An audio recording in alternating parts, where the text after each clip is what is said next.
Welcome है आप सभी का IAS पॉइंट के यूट्यूब चैनल में। जैसा कि आप सभी जानते हैं, हमारा जो सेक्शन रहता है वो आपका इंपॉर्टेंट क्वेश्चंस का रहता है, जिसमें हम डेली 10 क्वेश्चंस को डिटेल के साथ देखते हैं। आइए क्वेश्चन स्टार्ट करने से पहले मैं आपको बता दूं, जैसा कि आपको पता है यूपीएसआई महासंग्राम 2021 नोट्स यूपीएसआई के सिलेबस पर आधारित है। यह नोट्स मात्र आपको 149 रुपये में दिया जा रहा है। काफ़ी सस्ता है, तो आपको कोई डिफ़िकल्टी भी नहीं होगी इसे लेने में। बाकी सभी परचेस कर सकते हैं इसे।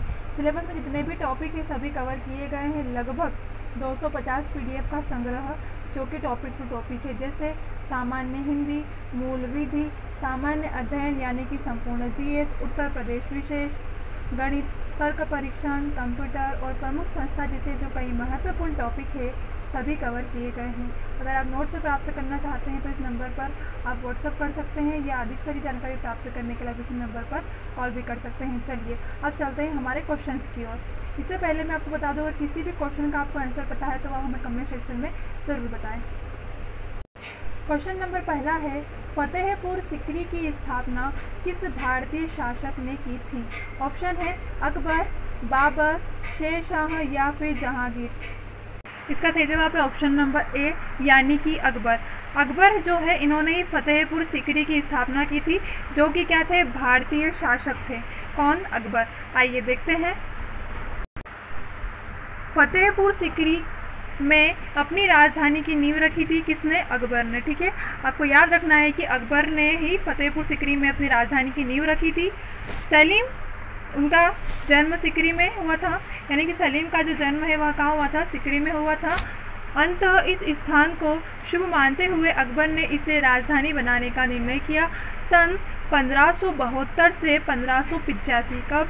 1572 से 1585 ईस्वी तक यह पूरी तरह बनकर तैयार हुआ। इसका निर्माण का जो श्रेय है वह किसे आता है? वह बाउद्दीन को जाता है। देखो, स्थापना किसने करी थी? अकबर ने, परंतु इसका जो निर्माण का श्रेय वो किसे गया हैगा? वह गया हैगा बाउद्दीन को। तो ये चीज़ आपको याद रखनी है। अगले क्वेश्चन की ओर चलते हैं। क्वेश्चन नंबर दूसरा है, भारत का इस्लाम के साथ पहला संपर्क कब स्थापित हुआ? ऑप्शन है सूफी संतों के आगमन के बाद, 11वीं शताब्दी के तुर्की अभियान के बाद, 7वीं शताब्दी में सिंधु पर अरब आक्रमण के बाद, या फिर मालाबार तट पर अरब व्यापारियों के आगमन के बाद। पूछा क्या गया है? भारत का इस्लाम के साथ संपर्क कब स्थापित हुआ था?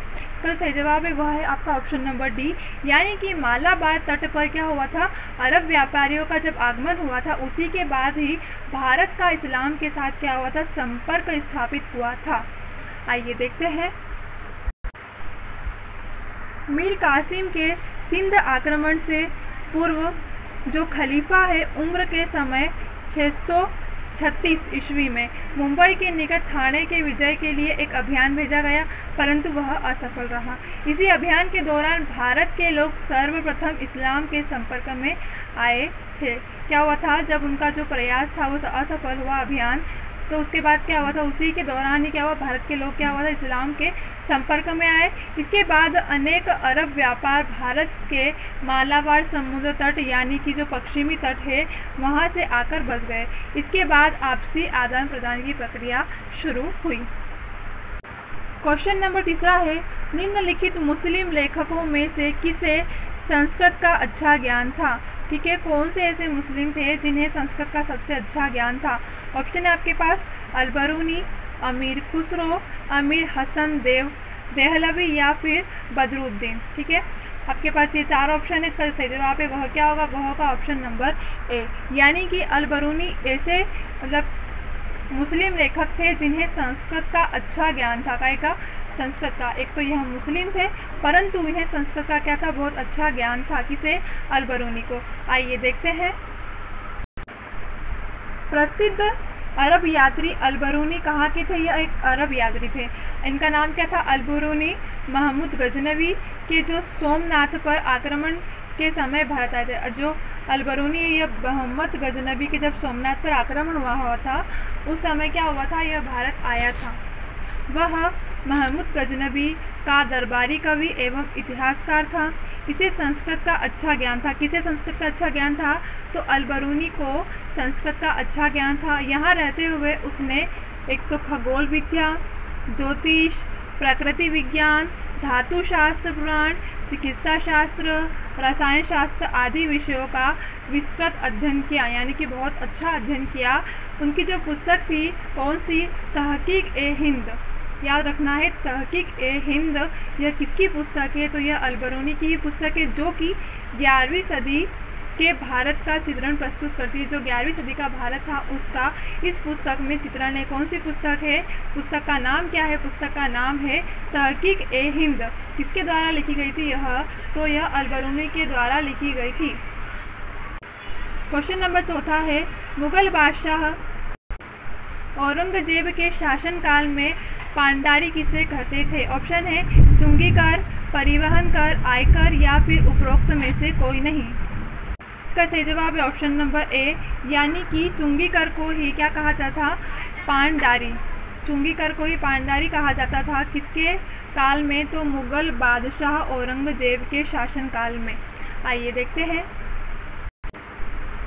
औरंगजेब ने इस्लाम धर्म के महत्व को स्वीकारते हुए कुरान को अपने शासन का आधार बनाया था। किसे?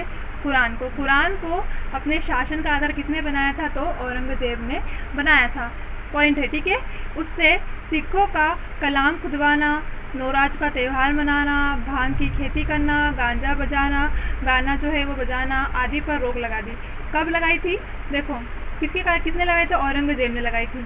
इसके साथ साथ जो 1663 ईस्वी में सती प्रथा पर भी प्रतिबंध लगाया था। इंपॉर्टेंट लाइन है कि सती प्रथा पर जो प्रतिबंध है यह कब लगाया गया था? सती प्रथा पर प्रबंध 1663 ईस्वी में लगाया गया था। किसके द्वारा? औरंगजेब के द्वारा। इसके आगे तीर्थ पर पुनः लगाया। अपने शासनकाल में 11वें वर्ष में जो झरोका दर्शन, इसके साथ साथ 12 वर्ष में तुलादान प्रथा पर प्रतिबंध लगाया।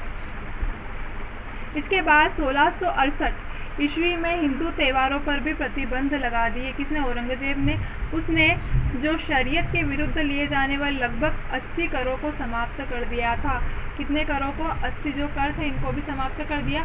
इन्हीं में आबनाब नाम से जाने वाला जो रायदारी यानी कि परिवहन कर और जो पांडारी जिसे कि चुंगी कर नामक स्थानीय कर शामिल किए थे। 2 कर कौन कौन से शामिल किए गए थे? रायदारी जिसे क्या कहा गया है? परिवहन कर, और पांडारी जो कि हमने ऑप्शन में देखा क्या है वह चुंगी कर। इसको क्या करा? इन नामक स्थानीय कर शामिल थे।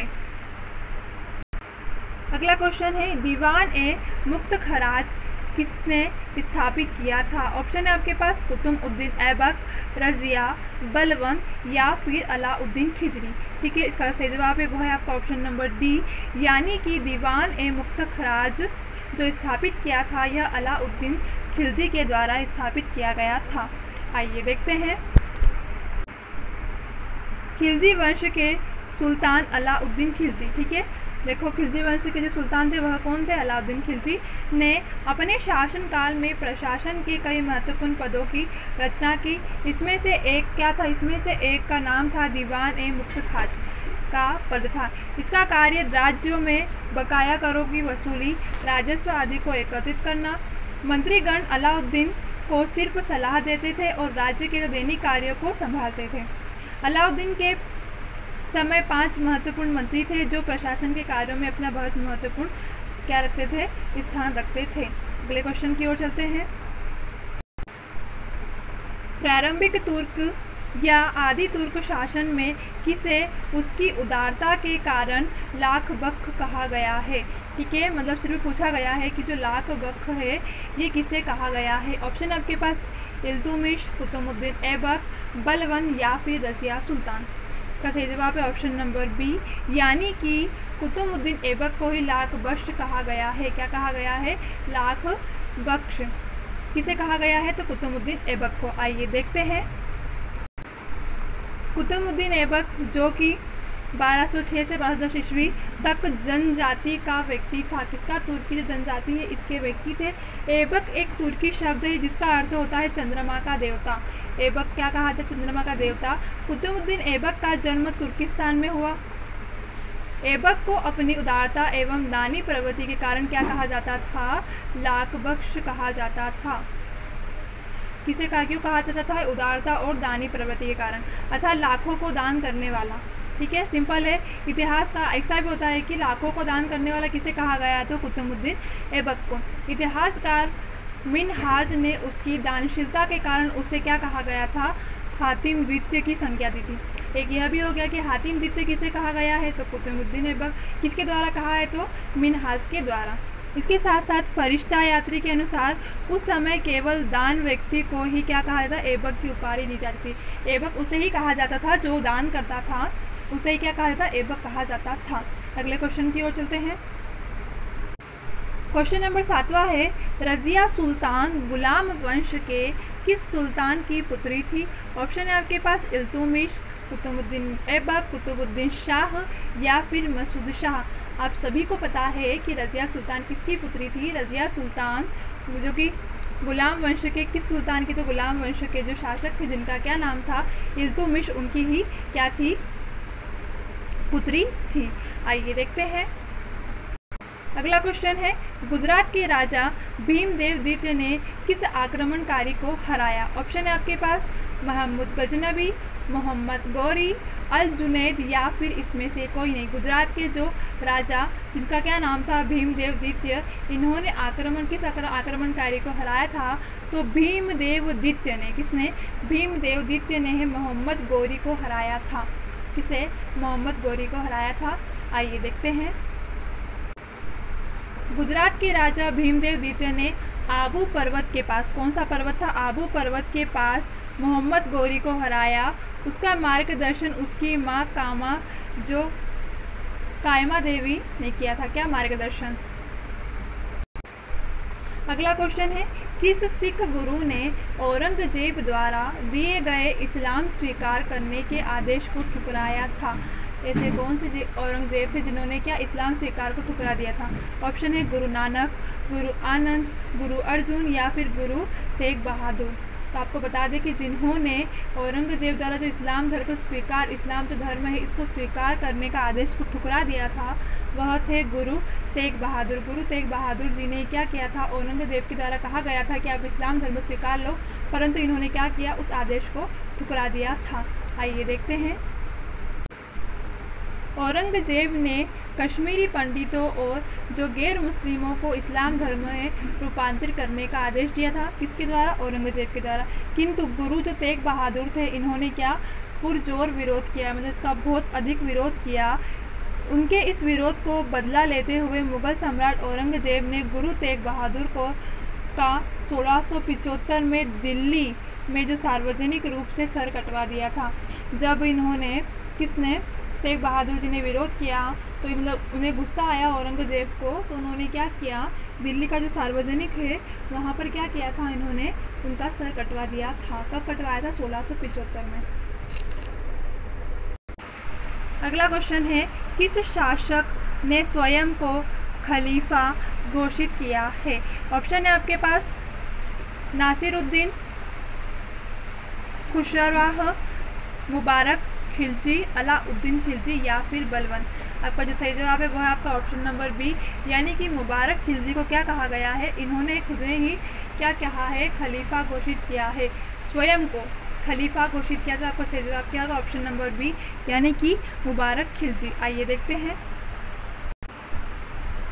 मुबारक खिलजी ने अल इमाम एवं खिलाफत अल्लाह की उपाधियाँ धारण की थी। कौन सी, अल इमाम और खिलाफत अल्लाह, ये किसकी उपाधियाँ है, तो यह मुबारक खिलजी की उपाधियाँ है। इसके साथ उसने खिलाफत के प्रति भक्ति को हटाकर अपने इस्लाम धर्मों का सर्वोच्च प्रधान और स्वर्ण तथा पृथ्वी के जो अधिपति है इनके खिलाफ खलीफा घोषित किया था। यानी कि उन्होंने पृथ्वी के जो अधिपति का क्या किया था, खलीफा घोषित किया था। साथ ही उसने क्या कहा था, साथ ही उसने अलवसिक बिल्लाह की जो धर्म के प्रधान उपाधियाँ भी धारण की थी। तो आपको सिर्फ इतना याद रखना है कि जो अलवसिक बिल्लाह है इसके साथ साथ उल इमाम और जो खिलाफत अल्लाह है ये उपाधियाँ किसने रखी, तो यह मुबारक खिलजी की उपाधियाँ है। इसके साथ साथ खलीफा भी इन्हीं ने ही घोषित किया था। आज की क्लास हमारी यहीं पर ख़त्म होती है। अगर किसी भी क्वेश्चन में कोई भी डिफ़िकल्टी आई हो तो आप हमसे कमेंट सेक्शन में ज़रूर पूछें। चलिए मिलते हैं हमारी अगली क्लास में, तब तक के लिए आप सभी को बेस्ट ऑफ लक।